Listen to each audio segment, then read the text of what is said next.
everyone, I'm Miss Willow, and here is a new fantasy story of mine. Here it goes! Miss Willow greeted the morning with a warm cup of tea and the chairs for her and her partner next to the window near the balcony. Louvisa sat next to her, stirring his own tea with some sweet sugar. Willow asked him, "Lou, what would you ever think if we had a dragon living with us? I always wondered if I were ever to be more, it would ever be more than just the two of us, even if it wasn't a dragon. My mind always wanders there," she said. Louvisa sighed and stopped stirring the drink. He turned his eyes out the window and searched before speaking.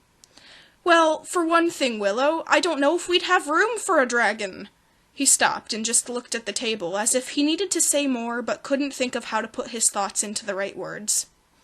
Willow could tell he was not too sure what he would think.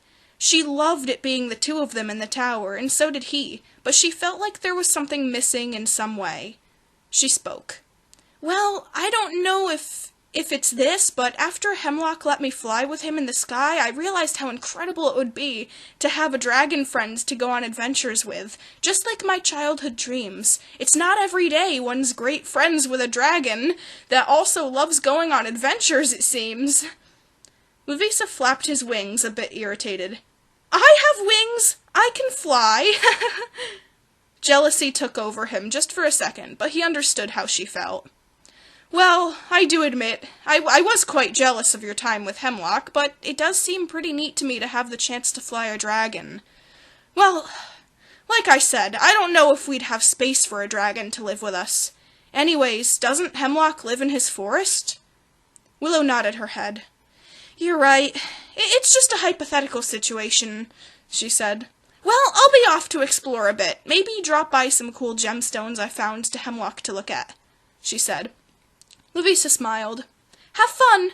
Be back before lunch if you're willing. I would love to cook this time, and have a recipe I've been wanting to make for you that I was inspired by from town," he said.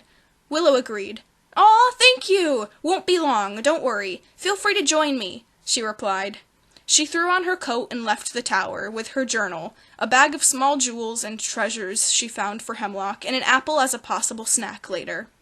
She ran outside into the grassy fields and danced in the sun as it sparkled with rays of light downward, illuminating the trees.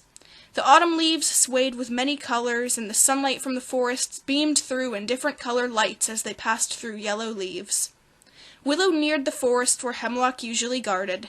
She could feel the crunching of pine needles beneath her boots, and the thick of the deep forest behind the forest ahead of her. She walked through the path and called out, "Hemlock! Hemlock! You home? I have a gift for you," she said. She stopped for a moment and listened to the wind as it softly rolled about in the trees.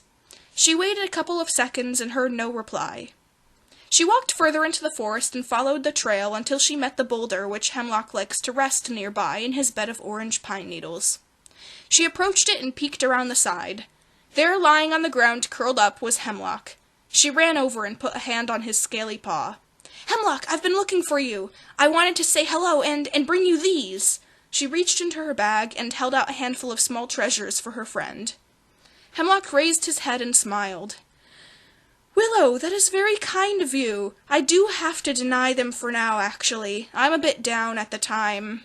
He sighed and laid his head back down in between his paws and tossed a stone or two across the clearing. Willow knelt down. Oh. You, want to talk about it?" she asked. Hemlock replied, "Well, I'm moving forests," he said sadly. Willow looked at him. "Well, what's sad about that? Aren't you excited to find somewhere new and interesting, a new forest to protect?" she said, and tried to be more positive about the situation. "Anyways, what brings you to want to move?" she said. "Your forest is fine." Hemlock turned his head and answered, "Well, it isn't like a mighty forest's dragon protector to end up saying something like this, but the truth is, Willow, well, there's no one else out here, it seems. I want to be with my own kind of dragon again, like I grew up, or maybe not that. Maybe just be around those who are there to spend the day with me," he said. He looked at Willow's eyes. "Truthfully, Folks like yourself, you don't know how meaningful it is for you to visit all the time and show me your new discoveries and gifts and genuinely care about how I am. I can understand the forest and its needs from wherever I am in case anything needs my attention, so I don't think there's a strict need for me to stay within its shade. He leaned his head back down on the ground again and played with some small pine cones laying about. Willow laid on her back and looked up through the clearing of the tall trees into the sky and thought, Hemlock, I love spending time with you. You're one of my best friends here. I am very sad to see you upset like this, honestly, but if being with others of your dragon kind would make you happiest, then who am I to stop you? I just hope I get to see you still. Hemlock widened his eyes. It would be far away, past the mountains, through the snowy biomes, and possibly across a small sea. I didn't think of that. Well, maybe I didn't even think at all. I didn't completely mean I wanted for sure to go back to the giant forests of the other lands. It was a hypothetical situation, he said. Willow smiled, remember saying something similar to her partner back at home. Well, Hemlock, it's your decision, but you know where to find me if you want somebody to spend the day with, she whispered. Just earlier, I tried to mention the idea to Louvisa if a dragon ever stayed with us, but he didn't think there would be enough space. Funny thing is, there seriously is. Tons of hills and fields and patches of forests that aren't too large and lonesome, right near our tower. She thought about what her partner would think if she came back with more than her bag and a notepad, but with an entire dragon as well. She could picture him standing there, unbelieving. Until she thought of something that both her and him would not mind one bit. I got it! We like to change up the scenery every now and then. We don't live too far from another forest with a log cabin, a beautiful stream, and nice shelter, in my opinion. The log storage space I cleaned up and tidied not too long ago. I think it would be a nice place. It is almost very close to our current base. We could almost see it from the back windows. You could visit the log cabin very easily, and to us whenever you'd like, that is, if Louvisa's okay with it. I want him to be able to also be fine with a dragon staying with us in even some way. He doesn't love change all that often, Willow said. Hemlock perked his head up and looked at her with a wide smile. Miss Willow, may I stay there? It is facing the way my old islands and family, and also near you. I could have the best of both of these lands to visit, he said, very hopeful. Willow agreed. Come on, let's go. Let's see what Lou thinks.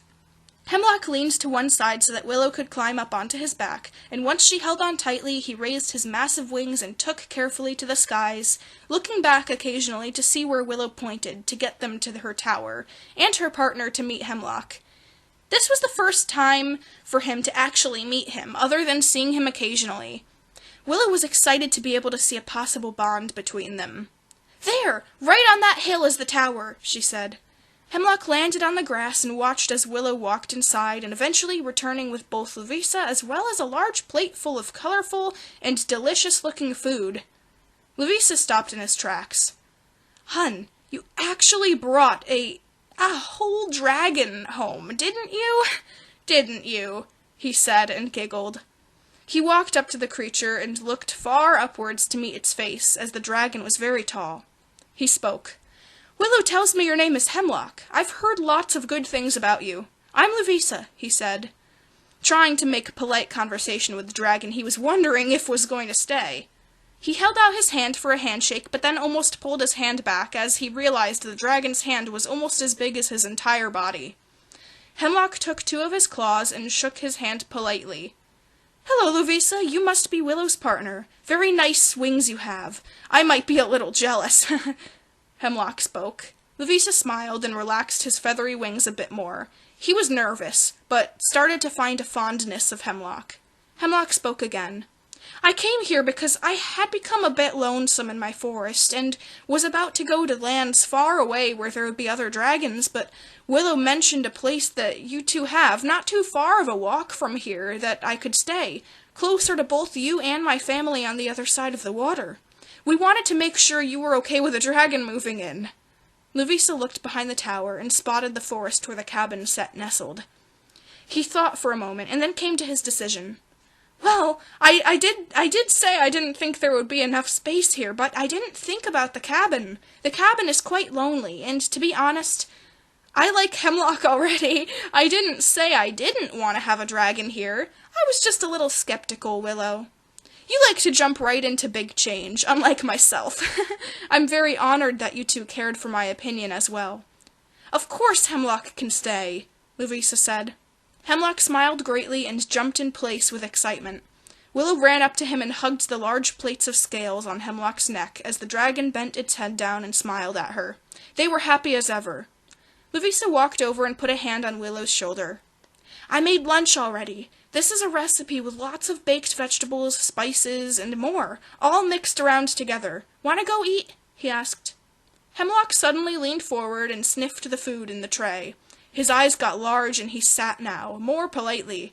He said, That smells incredible, Mr. Louvisa. You must be a very amazing cook. Louvisa laughed. Well, Willow's always making most of the delicious meals. She loves to cook, so I give her practically all the credit. I watch and learn, basically, so I don't know how well I actually made this until I try it. It might not be that great. Willow quickly interrupted. Oh, don't underestimate yourself about that. This is your lunch, and it is amazing already.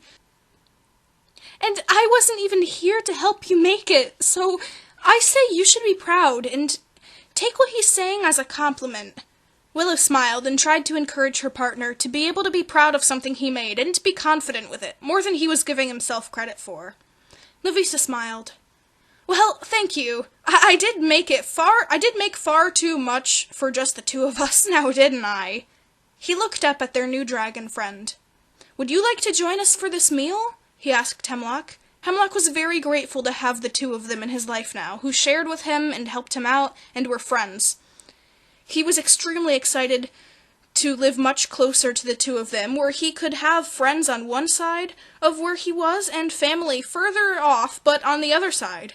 Hemlock agreed to have the meal with his new friends, and the three of them enjoyed it together in the fields of grass and the clear blue sky above them, next to the couple's round tower, and for Hemlock the dragon, one of the first meals he's had with somebody else in a very long time. All was well. The end.